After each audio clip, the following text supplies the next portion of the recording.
السلام علیکم۔ زندگی کے رنگ میں ایمان افروز واقعے کے ساتھ حاضر ہوئے ہیں۔ یہ واقعہ ہے ایک ایماندار اور سچے چرواہے کا اور اس کی بکریوں کا اور بسم اللہ کی برکت کا۔ اس کا یقین اللہ تعالیٰ کی ذات پر اور بسم اللہ کی برکت پر تھا۔ واقعہ کچھ یوں ہے کہ ایک گاؤں میں ایک چرواہا رہتا تھا جو بہت ایماندار تھا۔ اللہ تعالیٰ کی ذات پر اسے بہت یقین تھا۔ ایک دفعہ اس کے علاقے میں قحط سالی پڑ گئی، مطلب لوگ بھوک سے مرنے لگے۔ لوگ بہت پریشان تھے کہ کیا کیا جائے اور کیا نہ کیا جائے۔ لوگوں کی رہنمائی کے لیے ایک بار جمعے والے دن خطبہ میں ایک مولانا صاحب نے نہایت یقین کے ساتھ یہ بات بتائی کہ اگر اللہ کا نام لے کر یعنی بسم اللہ پڑھ کر دریا کو بھی حکم دیا جائے تو وہ بھی اللہ تعالیٰ کے حکم کی نافرمانی نہیں کرتا۔ اتنی طاقت ہے بسم اللہ کی برکت میں۔ چرواہے کی زندگی کا وہ پہلا جمعہ تھا جب وہ اس بیان کو سن رہا تھا۔ اس کے دل میں مولانا صاحب کی وہ بات اتر گئی اور دل میں کہنے لگا، کیا بات ہے، کیا برکت ہے بسم اللہ کے پڑھنے میں کہ بگڑا ہوا کام بھی سنور جاتا ہے۔ اگلے دن ہی اس نے بسم اللہ کے یقین پر سوچا کہ میں اپنی بکریوں کو دوسرے گاؤں لے جاؤں۔ دوسرے گاؤں لے جاتے وقت راستے میں ایک دریا پڑتا ہے۔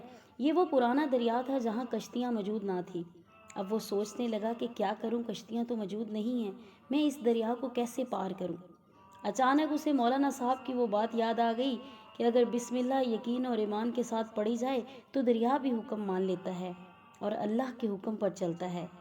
تو وہ اپنی بکریوں کو کھول کر سیدھا دریا پر چلے گیا اور اس نے اونچی آواز میں بسم اللہ پڑھی اور کہا کہ اللہ کے حکم سے تو میری مدد فرما، میری بکریوں کو اور مجھے اس پار جانا ہے، تو ہمیں اپنے اوپر سے گزرنے دے۔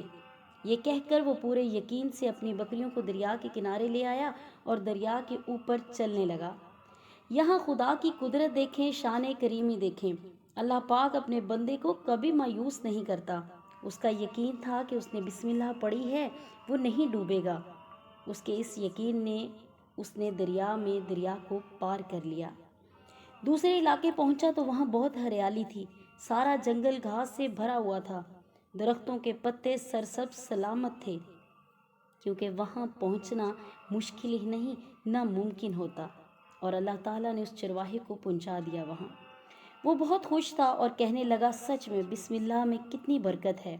اس کا یہ روز کا معمول بن گیا۔ وہ روز اللہ کے یقین پر دریا کو پار کر جاتا۔ دن بہ دن اس کی بکریوں کا وزن دگنا چگنا ہو گیا، کیونکہ وہاں ہر سرسبز چیز تھی جو بکریاں کھا کر صحت مند اور تندرست ہو گئی۔ جب لوگوں نے اس کی بکریوں کو دیکھا تو کہا، ہمارے علاقے میں تو خشک سالی ہے، یہاں تو کھانے پینے کی کوئی چیز نہیں، تم بکریوں کو کیا کھلاتے ہو جو یہ اتنی صحت مند اور تندرست ہیں۔ اب وہ سیدھا سادہ ایماندار انسان، اس نے ساری بات صاف صاف بتا دی کہ میں اپنی بکریوں کو دریا پار کروا کر وہاں چرا کر لاتا ہوں۔ لوگوں نے کہا، تم جھوٹ بول رہے ہو، ہم تمہاری بات پر کیسے یقین کریں؟ اس نے کہا، یہ سچ ہے۔ لوگوں نے یہ بات اسی مولانا صاحب کو بتائی کہ وہ چرواہا اپنی بکریوں کو دریا پار چرانے کے لیے لے جاتا ہے بغیر کسی کشتی کے، اور کہہ رہا ہے کہ وہ یہ دعا مانگتا ہے، ہمیں تو یقین نہیں، آپ ہی اس سے بات کریں۔ مولانا صاحب کے پاس جب اس چرواہے کو لایا گیا تو مولانا صاحب نے پوچھا، یہ سب لوگ جو کہہ رہے ہیں وہ سچ ہے؟ اس نے کہا، یہ بات سچ ہے، بلکہ میں تو آپ کا شکریہ ادا کرنے والا ہوں جناب۔ آپ نے خطبہ جمعہ میں جو اللہ پر یقین کا نسخہ بتایا تھا کہ بسم اللہ پڑھ کر دریا کو حکم دو تو وہ بھی اللہ تعالیٰ کے حکم کی نافرمانی نہیں کرتا۔ مولانا اسے بہت غور سے دیکھتے اور سنتے رہے۔ مولانا نے کہا، بھائی، ایسی باتیں تو ہم ہر جمعہ کو کرتے ہیں، مگر ایسی باتوں کا مطلب لوگوں کو ایمان کی طرف لے کر آنا ہوتا ہے، لوگوں کا ایمان بنانا ہوتا ہے، لیکن تم کیسی باتیں کر رہے ہو؟ لیکن اس نے کہا، نہیں مولانا جی، آپ کی بات سچ تھی۔ جب وہ اپنی بات پر قائم رہا تو مولانا صاحب کہنے لگے، ہم کل فجر کی نماز کے بعد تجربہ کریں گے، آخر یہ آدمی سچ کہہ رہا ہے یا جھوٹ۔ اگلے دن فجر کی نماز کے بعد پورا گاؤں دریا کے کنارے جمع ہو گیا۔ سب دیکھ رہے تھے، سوچ رہے تھے کہ دریا کے اوپر سے کیسے چلا جا سکتا ہے۔ بکری والا بھی اپنی بکریوں کے ساتھ وہاں موجود تھا۔ مولانا صاحب نے ایک دو بار دل میں سوچا کہ کیوں نہ یہ تجربہ نہیں کرتا۔ دل میں ڈر رہے تھے کہ اگر ڈوب گیا تو کیا ہوگا، اتنے سارے لوگ کھڑے ہیں، شرمندگی ہوگی۔ اب بات وہ کہہ چکے تھے اور بسم اللہ کا یقین کا نسخہ بھی انہی مولانا صاحب نے سب کو بتایا تھا۔ لوگ مولانا صاحب کے نعرے لگانے لگے، ہر طرف اللہ اکبر کی صدا گونج رہی تھی۔ مولانا نے ایک رسی منگوائی اور اس رسی کو ایک درخت کے ساتھ باندھ دیا اور پھر اپنی کمر کے ساتھ باندھ لیا۔ ڈرتے ہوئے بسم اللہ پڑھی اور چل پڑے۔ جیسے ہی مولانا نے پہلا قدم پانی پہ رکھا تو ڈبکیاں کھانے لگے۔ بدحواسی کے خوف سے یہ بھی بھول گئے تھے کہ ابھی تو پانی کمر تک بھی نہیں آیا، ڈوب کیسے سکتا ہوں۔ مولانا ہاتھ پیر چلانے لگے۔ لوگوں نے دیکھا کہ مولانا صاحب تو ڈوب رہے ہیں۔ انہوں نے رسی کھینچ کر مولانا صاحب کو باہر نکال لیا۔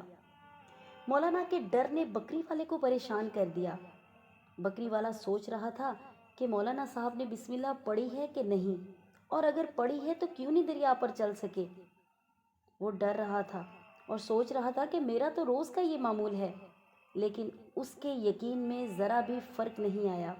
اس نے پورے یقین اور ایمان سے بسم اللہ پڑھی اور بکریوں کو پانی کی طرف اشارہ کیا اور خود ان کے پیچھے چلتا ہوا دوسری پار چلے گیا اور پھر اپنی بکریوں کو وہاں چھوڑ کر واپس بھی آ گیا۔ لوگ بکری والے کو ولی اللہ سمجھنے لگے اور اس کے حق میں نعرے بلند کرنے لگے۔ بکری والا سیدھا مولانا صاحب کے پاس آیا اور کہا، میں آپ کی بسم اللہ سے پریشان ہوں۔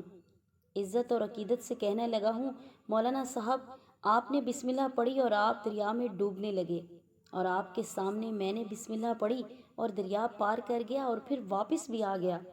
میری اور آپ کی بسم اللہ میں بھلا کیا فرق ہو سکتا ہے؟ مولانا صاحب نے کہا، تم بتاؤ کیا فرق ہے؟ ہم تو خود یہ منظر دیکھ کر حیران پریشان ہیں۔ تو بکری والے نے کہا، فرق اس چیز کا ہے، یعنی درخت سے بندھی رسی کا۔ آپ نے بسم اللہ تو پڑھی، لیکن آپ نے بھروسہ یقین کیا اس رسی پر، آپ نے اللہ تعالیٰ پر بھروسہ نہیں کیا۔ بات عقیدے کی ہوتی ہے، بات بھروسے کی ہے۔ اگر آپ کا عقیدہ بسم اللہ پر ہوتا تو دریا میں اترتے بغیر کسی سہارے کے، بغیر کسی رسی کے، تو اللہ تعالیٰ کی ذات ایسی ذات ہے جو اپنے بندے کو کبھی مایوس نہیں کرتی اور نہ ہی ڈوبنے دیتی ہے۔ تو اللہ تعالیٰ دریا کو حکم دیتا تو وہ آپ کے لیے ٹھہر جاتا۔ مولانا صاحب نے کہا، تم سچ میں صحیح کہہ رہے ہو، تمہارا عقیدہ بسم اللہ پر تھا۔ شروع اللہ کے نام سے جو بڑا مہربان نہایت رحم کرنے والا ہے۔ تم نے اللہ پہ بھروسہ کیا اور میں نے بے جان رسی پر۔ اللہ کے کلام میں کتنی برکت ہے، اس بات کا یقین تب ہی ہو سکتا ہے جب اللہ پر یقین ہوگا ہمیں۔